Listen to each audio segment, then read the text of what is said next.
सांगली जिल्हा परिषद राष्ट्रवादी काँग्रेस अजितदादा पवार पक्षाच्या गटनेतेपदी सौ राजेश्वरी रणधीर नाईक यांची निवड, ज्येष्ठ नेत्यांनी केला सत्कार। सांगली जिल्हा परिषद राष्ट्रवादी काँग्रेस अजितदादा पवार पक्षाची बैठक आज सांगली येथे संपन्न झाली।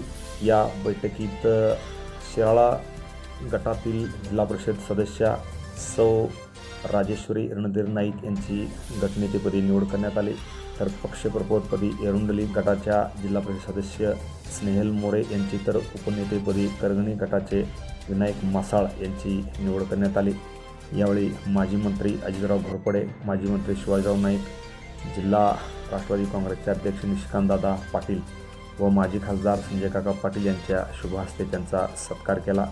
यावेळी जत तालुक्याचे राष्ट्रवादी काँग्रेस अजितदादा गटाचे नेते मान्य तमनगौडा रवी पाटील, माजी जिल्हा परिषद सदस्य रणधीर नाईक, आटपाडी तालुक्याचे नेते माजी आमदार राजेंद्रनाथ देशमुख यांच्यासह अनेक मान्यवर यावेळी खास करून उपस्थित होते।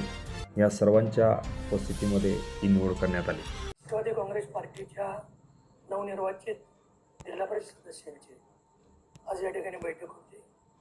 जिल्ह्याचे आमचे ज्येष्ठ नेते पक्षाचे घोरपडे सरकार आणि नाईक साहेबांच्या उपस्थितीमध्ये, त्याचबरोबर राजेंद्रनाथ देशमुख, संजय काका, युवा मोर्चाचे अनिल पाटील सगळ्यांच्या उपस्थितीमध्ये आज पार पडली।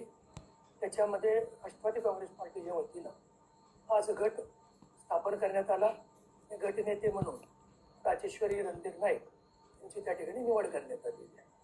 त्याचबरोबर आमच्या मोरेताई यांची या ठिकाणी पक्षप्रमुख म्हणून निवड करण्यात आलेली आहे। विनायकजी मासाळ यांची उपनेते म्हणून निवड करण्यात आलेली आहे। Press the bell icon on the YouTube app and never miss another update.